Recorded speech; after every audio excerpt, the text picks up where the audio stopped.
फक्त एक चमचा बेसन पिठाच्या मदतीने चेहऱ्यावरचे किंवा मग त्वचेवरचे काळे डाग, धब्बे, काळवटपणा, वांगाचे डाग किंवा मग पिंपलचे निशाण तुम्ही कायमचे घालवू शकता. कारण पूर्वीपासूनच बेसन आपल्या स्किन केअरसाठी वापरलं जातं आणि हा आपल्या त्वचेसाठी खूप जास्त फायदेशीर देखील असतं. तुमच्या चेहऱ्यावरचे जे काही प्रॉब्लेम्स आहेत ते सगळे काही दूर करण्याची ताकद बेसन पिठामध्ये असते.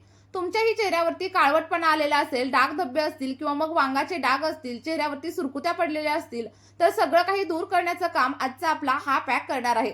सोबतच चेहऱ्यावरती इन्स्टंट असा ग्लो देखील बघायला भेटणार आहे. त्यामुळे व्हिडिओ स्किप न करता शेवटपर्यंत नक्की बघा आणि तुम्ही हा व्हिडिओ कोणत्या गावामधून किंवा मग कोणत्या शहरामधून पाहताय मला कमेंटमध्ये नक्की सांगा. आता बघा, आपली रेमेडी बनवण्यासाठी सगळ्यात पहिल्यांदा आपल्याला इथे लागणार आहे ते म्हणजे बेसन पीठ, जे की आपल्या प्रत्येकाच्या घरामध्ये अगदी इझिली अवेलेबल असतं. बेसन पिठामध्ये नॅचरल क्लिन्झिंग प्रॉपर्टीज असतात. साबण आणि फेसवॉश बाजारामध्ये येण्यापूर्वीपासूनच आपल्या चेहऱ्यासाठी बेसन पिठाचा वापर केला जातो, ज्यामुळे आपल्या त्वचेला नॅचरल असा ग्लो येण्यासाठी हेल्प होते. आणि या रेमेडीमुळे आपल्या चेहऱ्यावरती स्क्रबिंगचं काम होणार आहे आणि सोबतच क्लीनअप सुद्धा होणार आहे. बघा, बेसन पीठ घेतल्याच्या नंतर त्यामध्ये जर थोड्याफार प्रमाणात गुठळ्या वगैरे असतील तर त्या व्यवस्थित अशा फोडून घ्या, जेणेकरून आपला अगदी स्मूथ असा पॅक रेडी होईल. त्यानंतर दुसरी गोष्ट आपल्याला इथे घ्यायची आहे ते म्हणजे ग्लिसरीन. कारण ग्लिसरीनमुळे आपली त्वचा अगदी मऊ होते आणि चेहऱ्यावरती चमक येण्यासाठी हेल्प होते. बघा, ग्लिसरीन थोडंसं चिकट असतं, त्यामुळे अगदी अर्धा चमचा किंवा मग त्यापेक्षाही कमी ग्लिसरीन आपल्याला आपला पॅक बनवण्यासाठी वापरायचा आहे. ज्या लोकांची स्किन ऑइली आहे त्यांनी इथं ग्लिसरीनचा वापर नाही केला तरी देखील चालू शकतं. आणि त्यानंतर आपण पॅकमध्ये वापरणार आहे ते म्हणजे रोज वॉटर.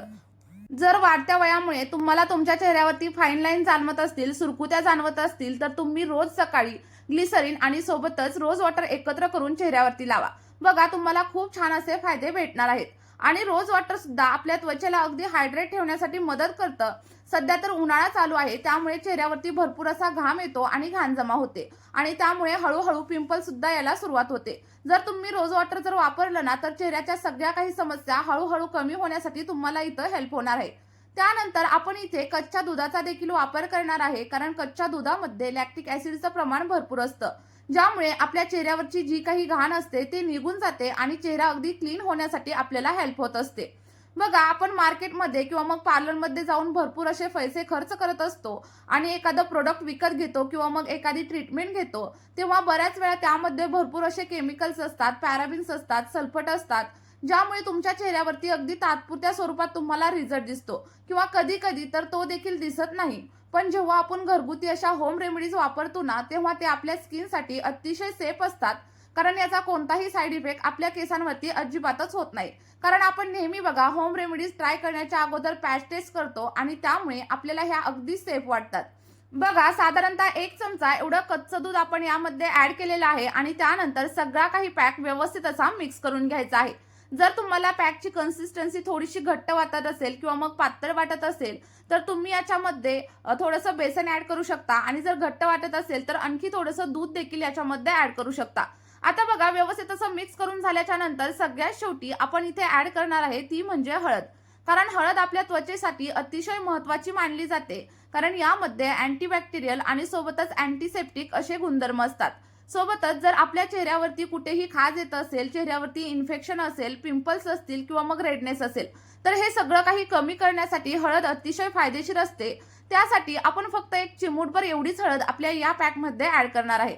आता हळद ऍड केल्याच्या नंतर आपला सगळा काही पॅक अगदी व्यवस्थित असा मिक्स करून घ्या आणि जोपर्यंत आपली पॅकची कन्सिस्टन्सी अगदी क्रीम सारखी होत नाही ना, तोपर्यंत 1 ते 2 मिनिटं आपला सगळा काही पॅक व्यवस्थित असा मिक्स करून घ्या. आणि तुम्ही इथं बघू शकता आपला जो काही फेस पॅक आहे तो सुद्धा रेडी झालेला आहे. आता हा फेस पॅक आपण तयार केल्याच्या नंतर पुढची स्टेप देखील खूप जास्त महत्त्वाची आहे. आता बघा, प्रश्न काय पडतो की हा पॅक कशा प्रकारे अप्लाय करायचा, अप्लाय केल्याच्या नंतर किती वेळ चेहऱ्यावरती ठेवायचा आणि त्यानंतर कशा प्रकारे चेहरा वॉश करायचा आणि चेहरा वॉश केल्यानंतर तुम्हाला चेहऱ्यावरती दुसरं काय अप्लाय करायचं आहे की नाही, सगळं काही आपण व्हिडिओमध्ये पुढे पाहणार आहोत. बघा, फेस पॅक अप्लाय करण्याच्या पूर्वी चेहरा अगदी स्वच्छ पाण्याने धुवून घ्या आणि त्यानंतर आपला हा फेस पॅक तुम्ही हाताच्या साह्याने किंवा मग ब्रशच्या साह्याने तुमच्या चेहऱ्यावरती अप्लाय करू शकता. अगदी सिंगल लेअर देखील तुम्ही अप्लाय करू शकता किंवा मग तुमच्या चेहऱ्यावरती जास्त काळेपणा असेल तर तुम्ही 2 लेअर अप्लाय केल्या तरी देखील चालू शकतं. अप्लाय केल्याच्या नंतर अगदी 5 ते 10 मिनिटं याला स्किनवरती असंच ठेवायचं आणि त्यानंतर अगदी हलक्या हाताने 2 ते 3 मिनिटं व्यवस्थित असा मसाज करून घ्यायचा.